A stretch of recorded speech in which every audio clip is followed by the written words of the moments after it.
powerful. And that made these not so desirable because they were weak little cannons. When they were made in a very different fashion. In the 1300s and in that era, they didn't have the same abilities to cast large pieces of iron and melt enough iron to make something like this. And they didn't have the machinery that was used to bore out the muzzle. So when they made cannons in those early days, they were either bronze or they were an iron cannon like this that was made in a very different fashion. The cannon barrels of that type of gun were made with pieces of iron, not one big piece. They were like staves in a wooden barrel. And those things were hand forged together, welded, like a blacksmith welds with those pieces. And then about every 6 to 8 inches, they would add a ring on the barrel, like that one. Those were applied red hot. When they cool, they shrink, and they pull everything in tight, and they hold everything together. And when they were done with that process, they had a tube that was open at both ends. And that's where the piece that's sitting beside the cannon, that cylinder, that's where that type of piece comes in. That's called the powder mug, or the servidor in Spanish, because the gunpowder and the wadding go into that separate piece. Then that piece slides up into the open breech end of the cannon. You put a big block of wood in behind that called the breech block. That's a term still used in cannons today. The cannonball goes down the barrel from the front.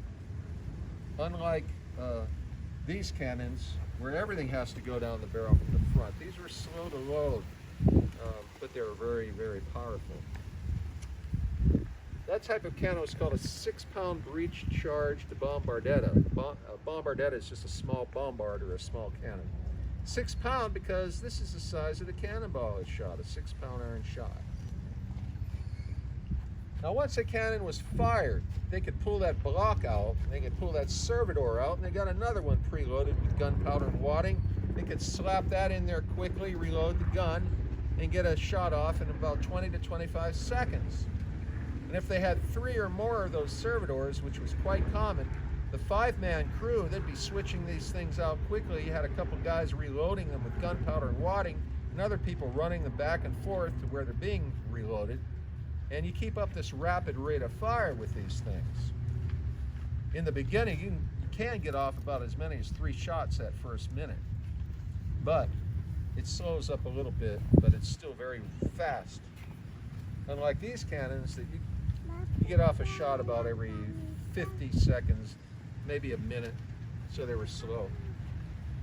Now if you put a full load of gunpowder in the servidor, that cannon had a maximum range of just about a mile, just a little bit under a mile.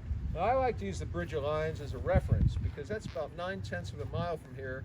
That gives you a pretty good idea of how far a little cannon like this could fire this cannonball, at least when the cannons were new. But they weren't accurate at that distance. And the gunners were trained to hit targets at about a half a mile to just a little beyond, just under 3/4 of a mile. That was their effective range that they practiced at. And they were real good at that range. But you're not going to win a battle if you're up against cannons like these things that are going to fire heavier cannonballs up to 2 miles. You're not going to win that fight. But Menendez chose to fortify this piece of ground here because he knew that the inlet that existed in those days was only 9.5 feet deep at high tide, which means that the large ships, the kinds that had these big heavy cannons on them, those couldn't even come into the bay. And if anybody were going to attack here, they'd be coming in here in smaller boats.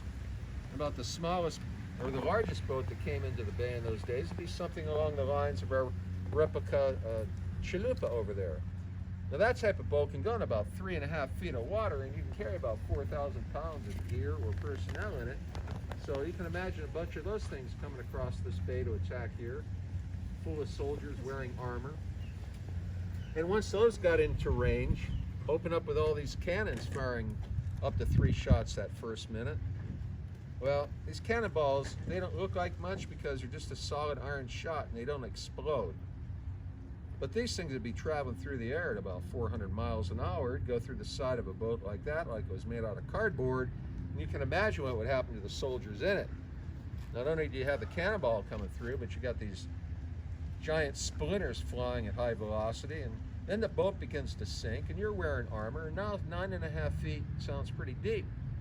So even though these were obsolete, antique cannons, they were adequate for where we're at here. Now the reason they had cannons like that, many of the other explorers brought them to the New World because they were obsolete, they were very cheap, they're small enough to take apart and to bring to places like this in shallow water in boats like that. You can't bring cannons like this to shore, not with a whole lot of effort and real slow. But those, you can move them around pretty quick. Now the formula to fire cannons, these old black powder cannons, that tells you how much gunpowder you should use. Whatever your projectile weighs, your cannonball, you'll use up to half that much weight in gunpowder. So a 6-pound iron shot, the full maximum load will be 3 pounds of black powder. Well, guess what we're not going to do today? Even though it'd be spectacular, something you probably never forget. Most of you wouldn't be able to hear anything for about a week, so we're going to be cutting back. After we fire the cannon, I'll tell you how much gunpowder it was we used. I think you'd be surprised. The other thing is we're not really firing a cannonball out of our cannon, even though it sounds like it'd be a whole lot of fun.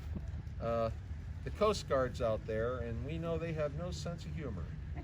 And I don't want to go to prison dressed like this. So this is just a blank shot. Now it's not so loud it'll damage your hearing, but if you have sensitive hearing or don't like loud noises, and particularly the little ones, make sure that their ears are covered. So if everybody's ready, we're going to fire away.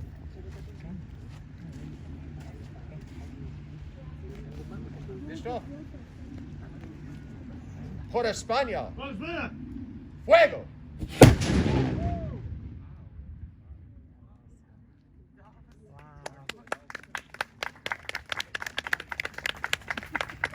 Did you hear that in the back? Did you guys? Instead of 3 pounds of gunpowder, what you guys just heard was 2 ounces. Wow, can you Yeah, imagine we that? just use a little puddle of black powder like that. We put it in that servidor. We pack it tight with Spanish moss for wadding. We pack it tight. That makes for a nice loud bang. The truth is, had we rolled a cannonball down the barrel with 2 ounces of gunpowder, it never would have come out of the tube anyway. So it's just a lot of noise, no power. Anyway, I hope you enjoyed that. If you have any questions, feel free to hang around. I'll be glad to answer them. If not, we're going to open up the tower, and John's getting ready to start his next presentation on the Matchlock Arquebus, the gun of Menendez's time. Thanks a lot, guys. Thank you.